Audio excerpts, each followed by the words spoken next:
Hello and welcome to Skeindeer Knits. My name is Ellie and I am a Norwegian living and knitting in London. And you can find me on Instagram as Skeindeer and I'm Skeindeer Knits as a designer on Ravelry. I also have the Ravelry group Skeindeer Knits, which is a great place to take part in knit-alongs and stuff like that, so do get in touch there. And yeah, hi, if you're a new viewer, this is where I sit and talk about knitting for about an hour every other week or every month, or that's sort of the loose schedule right now. And to returning viewers, hi and welcome back to this mess of a show. I have so much knitting to talk to you about. This is pretty much just going to be purely catch up of all my projects. I do have a bunch of other announcements and stuff like that to make, but we're just gonna have to make another episode for that later on because I have been knitting for the pure joy of it the past couple of weeks, and I want to share my progress on all of those projects with you. Before I get into the 4 finished objects and 2 works in progress, that's my current count, I do want to talk about the knit-alongs that I'm running. I'm running the year-long Skeindeer Knits garment cal, which you can take part in by making any of my garment patterns, and for the duration of 2022, so you just have to finish by the end of the year. I will open up a thread in the Ravelry group, and you can also use a hashtag on Instagram. And that's how you are taking part, and you get as many entries as many projects as you make. And you can also double dip from that knit along to the festive yoke cal, where you can make either my festive yoke cardigan or pullover. I started that knit along last Christmas and it's going to finish next coming Christmas. I just talked about how I finished mine last episode, so you can pop back there if you want to hear more about that. But I want to get straight into the knitting projects because there are just so many and I only have so much time, and it's also been a while since I recorded, simply because of the absolute horrific temperatures we've been having in London, so much so that they have reached worldwide news, and I get friends over in America asking me if I'm alive because they've heard about the heat wave. So yeah, it's not really been recording friendly because, you know, you gotta have your windows wide open and or have a big massive fan on. But today it's only 26 degrees, so I have braved closing the windows just for the time of recording this. I may have to open them at some point, but both the possessed twin babies downstairs and the dogs and everyone and an ice cream truck all wanted to take part in this podcast episode, so I was like, let's, you know. So there is that. I do, however, get the opportunity to showcase one of my summer designs that I do wear when it's this hot. That's why I made them, because they're really, really good for that. And I love wearing knitwear year round, and I get a little bit bummed out in the summer that I don't get to wear all my woolly wools that I've knitted. And so I have made not 1 but 2 summer collections, and I make them so that I can still wear my knitwear in the summer. And this is from the first summer collection I ever did, and it's the Solvik shirt. And this is one of the simplest garments I have ever made. It's simply 2 garter squares that I do have a funky method of kind of joining in the round while still working garter, while still avoiding purling, simply by working 2 skeins that you cross over and work the back, whatever, it's in the pattern. But it's very simple. It's just 2 garter squares, front and back, and the front has this lovely sort of chevron looking lace pattern that is used in old Faroese shawls, and that's kind of the commonality of that whole collection, is all the different sort of Faroese lace charts that I've sort of reworked from old, very difficult to decipher chart collections. I made this in this sort of heavy DK to worsted cotton yarn, and you'd think that would make it too warm for days like these, but it's knitted so loosely. I mean, it's practically see-through, so do make sure you wear your nicest bra when wearing this, or a fancy bralette or something like that. But it's very cool. It's quite wide as well, so there's air coming in under the arms. It's very, very lovely in the hot weather. But that's not what I was going to talk about in this episode. I am going to talk about all of my finished projects. I'm very excited about that. I'm going to start with the one that I bound off this morning. It would have been last night, but I did actually prioritize my sleep in the end, and that is The Widow's Kiss. I believe I started this baby in April last year, so that's April 2021. And the only reason I actually started working on it again is because I found the project squeezed together in a plastic bag and I didn't really recognize it. Most of my whips are so old that I know them from far away, squeezed in a vacuum sealed plastic bag and everything. I know them all too well. They've been around for a while. But this one isn't so old, and I really got a good start on it. I worked up the 2 stockinette sleeves really quickly, worsted weight and all, and started the body really quickly. But yeah, the cables are cables. They are slow and tedious. And so I did have a bit of a break from them after I got to about this far, I think. And most of this cable chart is actually just rib, 2x2 rib. And then there are a couple of rows every now and then that will have you cross these sort of rib columns over each other, and that's what makes the cable chart. And eventually you join in the sleeves and the body and work bottom up, kind of raglan style, but it does sort of decrease more up here, so making a bit of a saddle shoulder, which I love. A little bit of a saddle tweak in a raglan is chef's kiss. So yeah, definitely gravitated towards this. I didn't say that already. This is a design by Thea Coleman, the Widow's Kiss pullover. Heavy, heavy worsted weight. I think I used just over 1350 gram skeins of this, which means it should weigh a little bit more than 600 grams. I really didn't need a lot from the last skein, but thankfully some lovely knitting neighbours of mine who also watch the podcast managed to snag me a ball of Knit Picks Wool of the Andes in the cobblestone colourway that I could use to finish up this thing last night. And here it is. It's the Widow's Kiss. I do not want to wear this right now. I hope you can forgive me for that. Be 26 degrees in the shade and all. It's heavy, it's warm. It's going to be so lovely in the winter when we can't afford heat. It's never right in the UK. The temperature is just never right. Like days of like just 18 to 22 degrees, never heard of it. We get one or the other. I just love how knitting podcasts turn into weather podcasts, especially if they're based in the UK. That's just that's just how it is. I have made a couple of modifications. I even had to watch my first episode where I talked about this just to refresh my memory. So I know that for the rib at the bottom, I went with the version where I'm casting on fewer stitches and increasing them instead of just making the rib in the same stitch count but a lot tighter, because the cables pull in so much you want to have that corresponding in the rib hem.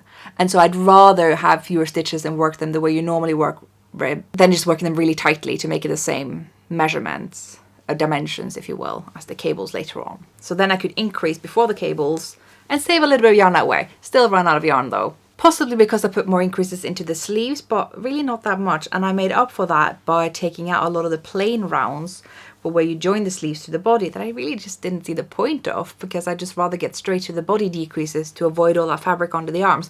I'm sure there was a thought behind that, it just wasn't what I was going for. And I can't help but hacking patterns these days. That's why you should just never become a knitting designer, because you're not going to be able to knit other people's patterns normally ever again. You're just going to like think with your designer brain and get your spreadsheets out just like that. I don't think I modified much beyond that sort of change of the yoke to avoid to drop those non-shaping rounds, and then where there were some rounds that I needed to decrease I just sort of put them further up where there were space to put them in, so to speak.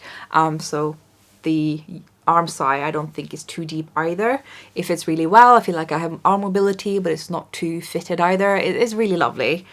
I did do a little bit of modifications at the very end because now I had a bit more yarn, so I could do a bit more short row shaping than the pattern calls for. It really just makes you do 2 short rows, which is sort of 4 rows, right? One right side, one wrong side, one right side, one wrong side.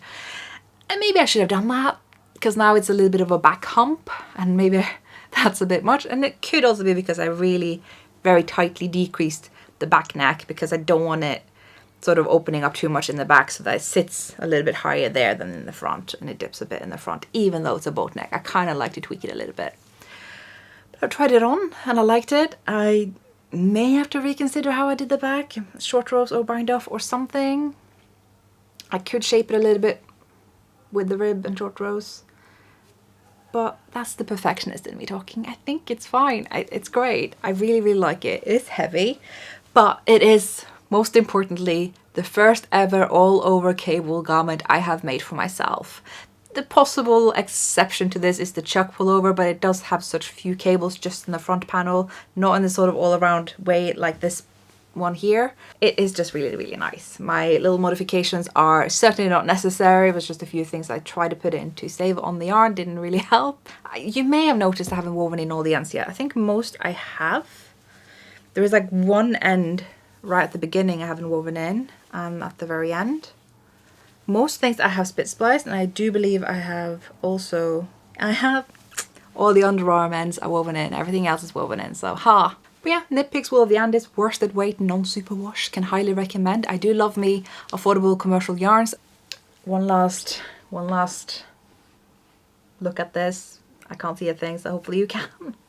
Before I put it away and get on to the next thing that I have finished, because I seem to be digging through my old works in progress. As many of you will know, I have had a bit of a long-term case of castanitis. You know, this horrible thing that afflicts us knitters who just can't seem to help ourselves from starting more projects than we finish. And that really hit me hard, especially in the years of 2017, 2018 and 2019. And then come lockdown, I sort of actually mellowed down a bit and didn't cast on recklessly unless they were my own designs, which obviously I have to because it's work, and let's not talk about that in this episode. That'll come around in the next one. I have now sort of come back around and wanted to pick up my old whips from 5 years ago. It's as if 5 years ago me knew that 2022 Ellie was gonna finish all these whips. So when people ask me, are you gonna finish all of those, when I say I have over 50 works in progress, I am, in fact. And I don't think you're gonna be able to guess which project I have picked up, because I don't believe I've talked about it since I started it in February of 2019, and that is the Granito by Joji Locatelli. Not only have I picked it up again, I have finished it. And I did actually wear this yesterday because it was quite chilly yesterday. We had one day of like 22 degrees. It was lovely. That's not chilly, but it was a bit windy and rainy, and I did wear this for at least a few hours before I picked back up again, and it's lovely. This one's just slid right into my wardrobe. Granted, I could do with weaving in the ends. I have proudly not woven in the ends of the first ever sweater I made myself in like 2012 to 2013. So anyway, this one, the Granito by Joji Locatelli, is made in lovely light Knitting Goddess dyed yarn on Laxton's 4-ply BFL Massham that I bought at my very first Edinburgh Yarn Festival in 2017. Yes, indeed, I do knit up my Edinburgh Yarn Festival hauls at some point. More on that another time. Maybe we should talk about what happened to all the Edinburgh yarns. That's an episode idea. I also thought about making an episode just going through my now remaining works in progress, because there's still quite a few. But I do worry that they are a lot of the same ones that I made years and years and years ago in a video like that. So, we'll see. But here it is anyway, Granito. We're gonna have to have the camera blow out a little bit so you can see it in all its glory. The pooling always looks a lot more exaggerated on camera than it does in real life. I do alternate my skeins to avoid pooling, but some in-hand dyed yarn is always inevitable. But thankfully with this dark charcoal yarn, it is quite subtle. It is not as, brightly visible as it is on camera when it blows up like that, just to show you the details, because it does have some really nice details. At the front here, there's the slip stitch pattern, slip stitch column of 2 stitches, which obviously being top down looks like 1 stitch this way up, running through the front and the back. And they're sort of far at the side here. Now, these slip stitch column that you can barely see, you can't see them really well in person. Between them, on the body side, they're supposed to be pockets. But there are no pockets on this one, for a couple of reasons. I do like the pocket idea in the pattern. I love me a good pocket. I want pockets on everything. But I had already knitted past the point that I wanted the pockets to start when the pattern, well, whatever, you know what I mean. Let's not use too many words. So I was like, I could frog back and do that. But then I read the instructions, and actually I could have kind of afterthought it, because really all you're doing is binding off stitches and then casting them on again so that you make the outside of the pocket, and then later you pick up the inside later, and those stitches I could have just picked up from a afterthought. So like pulling out the yarn between these 2 columns wherever I want the pocket after I have finished. So between these 2 columns on the side here, this is like along the underarm to the bottom hem. I could have done that, and I can still do that. And that's kind of nice that I can change my mind like that, even though that's not what the pattern says. It will end up being the same result in the end-ish. Slightly more ends to weave in, but I can live with that. But the other reason I don't have pockets on this is because I think it doesn't quite suit the length that I went with. This is supposed to be, I think, a 40 centimeter long body, 16 inches. And I think I went more for 30 centimeters, which I think is more like 12 inches. So I don't think the pockets really look good just sitting right there at my upper hip. They would, like, maybe basically my waist is where they will be. I mean, I don't really care. This is quite a boxy fit, this one. It's lovely. I just don't know. I think it works with the recommended length in the pattern, and when I crop everything that I knit, because I do, I don't know if it needs it. Maybe I'll change my mind. Maybe I'll want them. It does go really well with these sort of columns that run along the front, that, you know, the pockets sit between them. It is a lovely idea. I'm thinking about it. Another modification I did is the sleeve length, because I always think I need longer sleeves than I do. So now the sleeves are about this much too long for me, and I quite like it. That wasn't the plan. In my mind, I always measure sleeve length from the underarm. Even if there's a drop shoulder, you know, it drops here, you still have the underarm here. But it drops a lot, so the underarm does sit lower, and so the sleeves do get too long. But I like being able to pull my sleeves over my knuckles and feel cozy, so I'm not going to change that. Now, I remember actually one of my biggest inspirations for casting on this particular yarn. So obviously the pattern speaks for itself. Granito, Hoy Locatelli. I don't think I need an introduction to Hoy Locatelli on here. You probably all know her work, the boxy pullover, all that stuff. She's one of the biggest indie designers out there. But the yarn, I love Laxton's yarn. You guys already know that. I used it for knitting for everyone in my immediate family, and I even also made a jumper for myself, the Birkin pullover by Boylan Knitworks, and it didn't fit me. There were some yoke issues on that pullover from back in the day. I believe that's since been changed and the pattern's been updated, and I'm really keen to try that. But I gave it to a friend of mine who it really did fit very well, because I think if it's oversized enough, which is recommended in the pattern, I probably didn't do that because of the yarn amount that I had, I guess, maybe. It really fit her beautifully. So it went to a good home, but I do miss that lovely feeling of that wool on my bare arms. You guys don't even know. Like, I can be funny about prickly yarn too. I know people don't believe that, but I can be. This yarn, Blueface Leicester, non-superwash Blueface Leicester with a tad bit of mastheim wool. I want this on my arms. I just feel like it's like a gentle hug. Yeah. So I finally have a jumper like that for myself in a color I'm actually likely to wear. The Birkin pullover I made was an undyed Laxton's, which is what I worked with so far until this one. And well, that's really, really nice. What can I say? This is my happy color. This is what most of my clothes in my wardrobe are. Funny side story, I recently went to a 40-year-old birthday party with a dress code. This was a Nigerian birthday party, and they're very, very serious about their 40-year-old birthday, so there was no negotiation here. And me, white clothes, second after pastels, really as far out of my comfort zone as you can get. I still had to deal and get a white dress, and I did what I could. I think I looked quite nice in the end. But yeah, I'm very, very happy to get back into my comfort zone again, especially now that the weather might cool down in a bit. I can get back into my black woolies again. It was really fun though, that party. But yeah, I had to make up for buying that white dress by getting 2 black skirts just to, you know, feel like the universe is in balance again, because the universe certainly cares about my personal wardrobe. I now have a skirt full of drunk elephants. But I don't think I have much else to say about Granito. I just really loved it. I love the construction method. It was nothing I wanted to change about that. This top down, drop shoulder, drop sleeve, whatever you call it, construction method of a simple neck shaping you pick up later. And I think it works really well. It's how I like to work as well.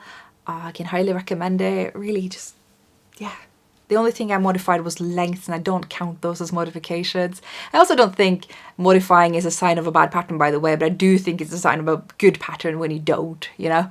So, fun times. Highly recommend. Now, my next finished 2 objects need quite a bit of an introduction, actually, because they are not knitted. They are crocheted. I have ventured into crochet. There's a bit of a story behind this. I went to a lovely knitting meetup in Brighton organised by Tash, who had brought her scrap yarn bucket, which is not the official name, but this is a family friendly podcast, so you know. is that she had held a bunch of strands of leftover yarns together and crocheted them into this massive bucket that she used to contain the yarn that she was collecting, that we were going to have as like giveaways there and stuff. I thought it was a really brilliant idea, and then I sort of wandered off and I started thinking about leftover projects. In general, I've been going through my stash again and have somehow made it take up less space. I don't know how, but anyway. And I started thinking about all my leftover yarns that I finally managed to like sort of put in one place instead of scattered around and everything. And I asked on Instagram about scrap yarn projects, and she reminded me of this bucket, and I was like, tell me more, what did you do? And I found the pattern online. It's simply called the scrap yarn basket, and I will link to my project on Ravelry. You can find the pattern free on the blog of the designer. And yeah, even me who knows nothing about crochet, I got really hooked. I did have to refresh a little bit on crochet terminology and how to do it, and also sort of how to avoid the round disc that you start off with for the bottom of the bucket to not either curl over, which is when you have too many increases, or kind of curve up, which is when you have too few increases. And yeah, I got the hang of it, and I got some really good crochet hooks, which I'm so glad that I did, because my hands tend to cramp up very easily when I do crochet. Even when I just do the crochet reinforcements on my steeks, that's really the only time I use crochet hooks, and my hands just hurt so much from doing it. I was like, you know what? Now that I'm going to be working with really big crochet hooks, even though I have, you know, that size, those are not ergonomic crochet hooks. They're just sort of the cheapest bulk buy eBay purchase that I made years and years ago to get all the sizes right away. So this time I looked up the Prim ergonomic crochet hooks, and I got 2 different sizes just in case. So this is what they look like. I swear by Prim, honestly, such an underestimated craft brand for crochet and knitting. They got great crochet hooks and needles, and I can tell you, my hands never hurt crocheting with these. Not once. So this is a 8mm and a 9mm. They don't say what that is in the sort of US lettering, so but you can find out that online. I feel like I'm holding like dental equipment or something. I was like, I don't know. So yeah, these are thick boys, but wonderful to work with. I don't know what it is. What it's like, these handles are a little bit sort of flat on one side and tall on the other. So I guess they don't slip. You don't like lose grip. I don't know what it is. My hands were so comfortable. No pain, and I went ham on these buckets. Yes, plural. I made 2. I'll get to one before I get to the other. But I'm telling you guys, this needs to be the next scrap yarn craze. Like, forget about cozy memories and granny stripe blankets. These buckets, I'm gonna make another one. I'm gonna make a 3rd one. I'm gonna make a 4th one. I don't know what to do with them. I do need a new laundry basket though, so there's that. But behold, this is my first one. It can't quite come across just how beautiful this is on camera because it also sparkles. I had one leftover skein that ran through the entirety of this basket. So if you're wondering how many meters of yarn from beginning to end that you need for one strand, I'm gonna say it is just under 400 meters. If you have a 400-meter skein, I had leftovers for that. And you do obviously control a bit how much you want to use up, because you could easily just skip around when you're up here. It starts at the bottom, you know.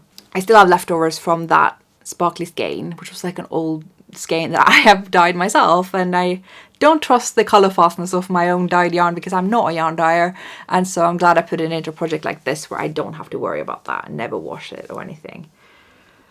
So I had 2 skeins that were running through all of it, and there were just some leftovers, so I can say with confidence that yeah, if you actually have 8 fully intact fingering weight skeins, you can make this bucket just holding them together. But obviously I wanted to use leftovers, so I have changed yarns continually through this, which is why you see this kind of little gap here in the colors. That's when I changed out my 1 strand of DK yarn from one to the other. You can also see there are some stitch markers attached under here. That's just because I wanted to mark where I skipped a decrease, just to avoid that sort of wobbly of the crochet disc that can happen. There are lots of good videos explaining this stuff because I myself really didn't understand it. I was like, but knitting is just maths. Why is this so different? I was like, just accept it. Just do what people say.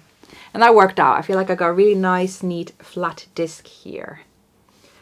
And it was just so much fun. It's just so beautiful. Like, the bottom of this is just so nice. The way it sparkles, that's just like the icing on the cake for me. It doesn't come across so well on camera, but here it's so subtle because it's just one of the strands, and it just makes me so happy. Also, side note, I can highly recommend the comedy show You Are the Worst. I think it's You're the Worst, that I watched as I was making this. I think I finished all 5 seasons, working on all these projects. This one. Actually, making one of these baskets is the duration of watching all of the Sandman series. I can recommend that. Can be binged in one day. But yeah, definitely watch You're the Worst. It's such an underestimated show. All 5 seasons are out. It does conclude really well. It's hilarious because it's just about 2 people who meet at someone else's wedding, have a one-night stand, and then decide to give the relationship a go. And it's like, that doesn't sound very interesting. Except they're both horrible people. And that's why it's so good. And it ends up being quite deep and deals with heavy topics. I was like, I got more from that comedy show than from most shows that actually try to convey something serious. So highly recommend. But back to the crochet bucket basket thing. The one downside I will say about this, and that's all on me, is that it's a bit floppy. As you can see, this is a bit more of a beach bag than a bucket that stands up on its own. It can stand up on its own if I really like finagle it, and I don't know if it can actually. Nah, it doesn't. It does not. Let's see. You can't see this, but it needs content to stand upright. Otherwise, it just doesn't. And that was kind of what I was going for. I really wanted it to stand upright. It will, if you've got stuff in it. It doesn't even require that much stuff, but generally, I like to fold down the edges. There we go. So I do this so that the edges are sort of making it double fold, and then it's a little bit lower. And it's really nice to just throw in whatever yarn that I'm working with, leftover yarns hanging around, or just the current work in progress, and just have them all in one space, like anything like that. It's great. I really, really love having this basket. It's so beautiful. I've been cheekily looking at just how many leftovers I have, and I remember all my advent calendar yarns that I still happen to have laying around.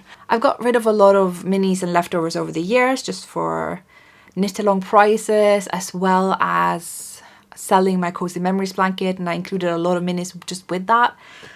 It wasn't a finished blanket, it was just for someone else to finish if they wanted that. They may have frogged it to make their own blanket for all I know, but I still have so many minis left from past advent calendar swaps and things like that.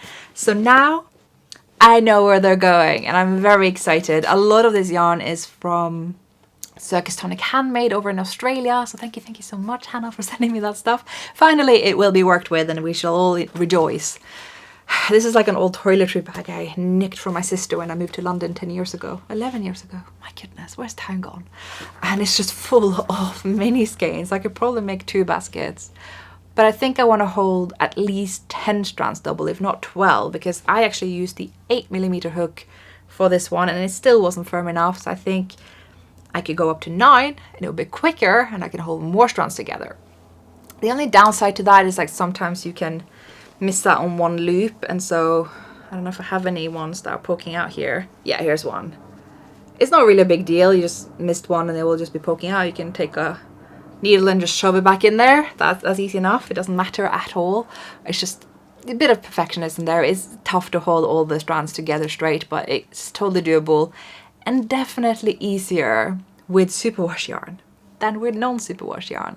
Because when I noticed that this one wasn't standing upright, I immediately wanted to have another go. And so I got all my non-superwash leftovers together, and I still have so many leftovers because, my goodness, this was a lot of the yarn went into it, but not nearly enough. But this one stands upright on its own. And it's so beautiful. I love the last little bit of edging here because it's still the yarn I held throughout. But as I was running out of the lighter colored ones, I just joined in more and more red that I had spared for the end. And so it's sort of gradual the way it goes in here. So looking at this just makes me think of the Sandman now. Same with that the other basket makes me think of You're the Worst. So this is kind of what it looks like. The bottom, honestly, I just wish the bottom would feature more of these baskets because I think that's quite possibly the most beautiful part. Now with this one, because I had so many strands together of considerably thicker yarns, they're more on the sport weight side and some were maybe more DK, some were fingering still. And I used I had 9 strands and not 8. and I used a 9mm hook instead of the 8. This one is so sturdy. I could tell even with the disc, and I didn't have to skip any of the increases. So it seems to me, and I'm sure all crocheters already know this, but I have learned this the hard way, that if you have thick enough yarn for the crochet hook that you're using, you don't have to skip out any increases to make the disc. However, if it's too thick, too firm, probably would have had to increase more to avoid it curving, because it was borderline close to curving up before obviously I skipped all the increases to get the full curve for the basket. But yeah, no, it's perfect. It worked out really well. I think this might be my new laundry basket. I am a little bit afraid of keeping pure wool things around like this without protection, because as I've said before, London is ridden with clothes moths. They're really thriving in the increased rates of heat waves that we're having here. So I'm gonna have to shake this up a lot to avoid anything sort of settling in here. Keep them out in the light, make sure they're always in motion. That's really the only way you can keep woolies out, unless if you don't do that, you really just need to pack them away airtight. It's one or the other, there's no middle ground. If you leave things laying around without touching them, the moths will come for it, I'm afraid. I feel like I talk about this a lot on the podcast, and I don't want anyone to think that I'm somehow, you know, swarmed with moths. If anything, I am not, because I am so very careful.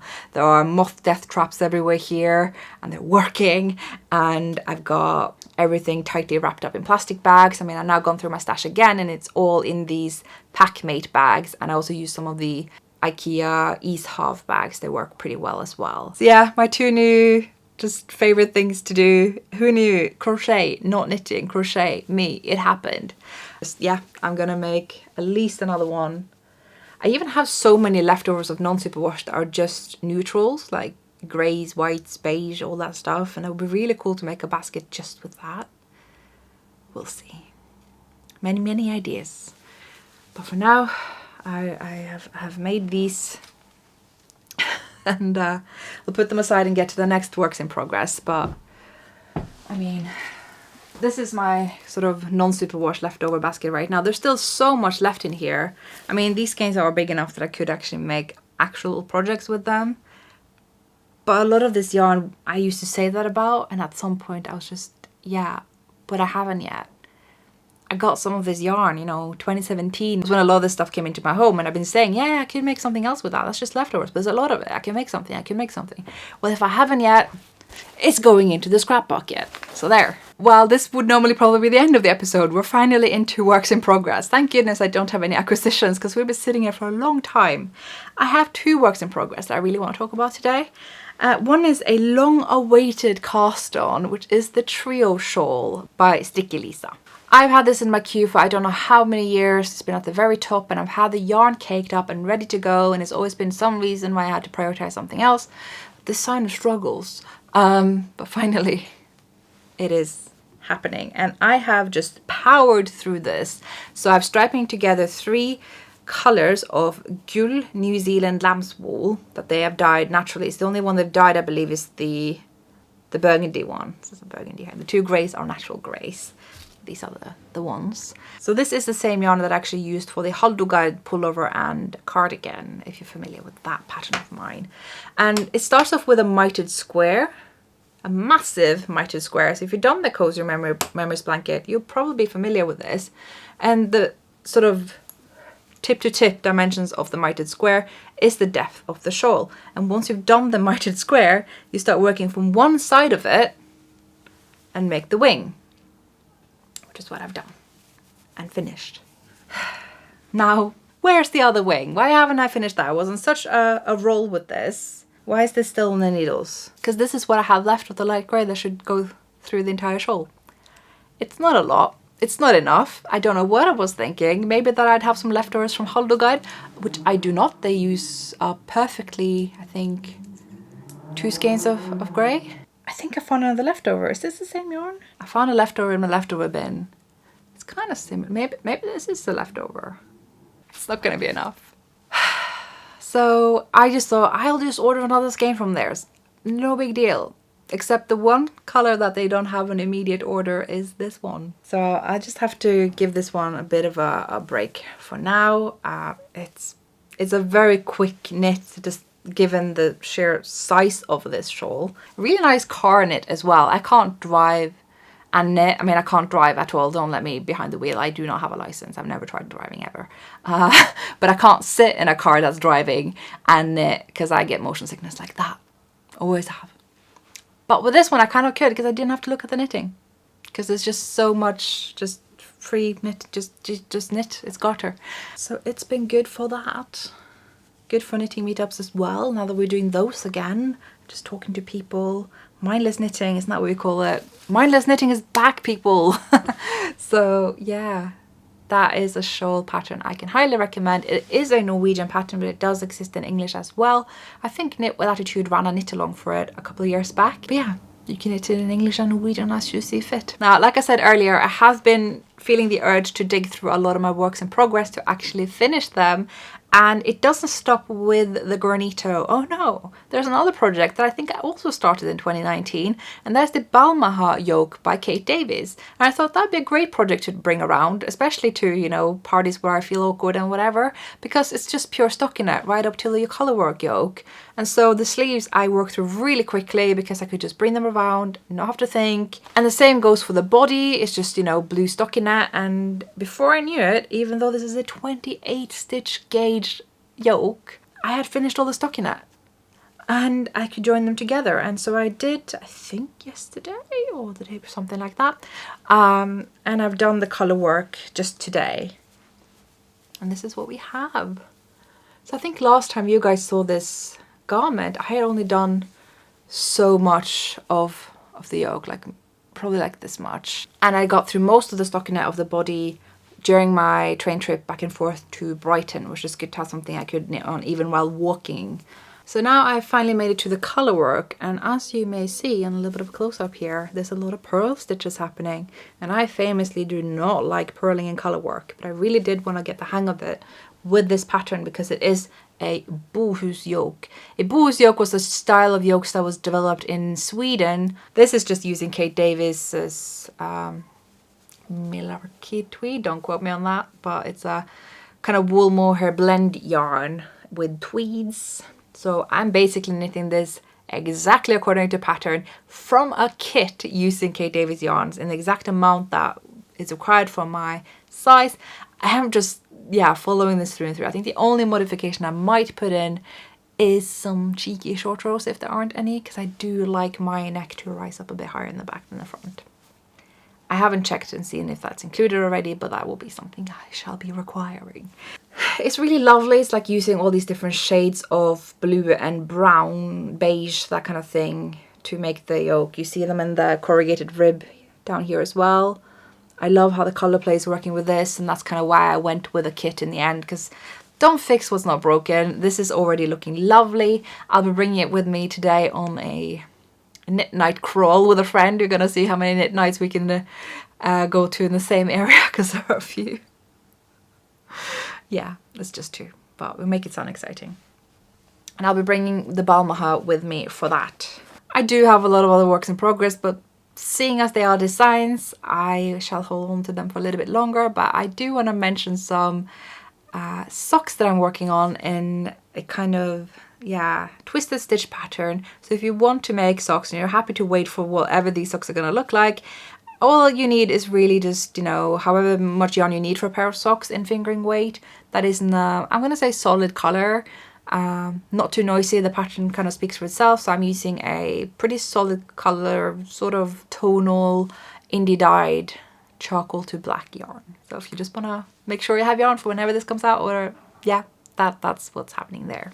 Beyond that, I really gotta get running, and that's all I have to show for you. So we'll talk next time. So yeah, thank you all so much for watching. Don't forget to subscribe to the newsletter so you don't miss out on any news, because I know I've held up a lot of pattern releases that should have come out already, but the brain has not been braining, so I'll put it on the newsletter when they come out. And yeah, thanks for watching. Like I just said, and I will see you guys next time. Happy knitting and bye bye.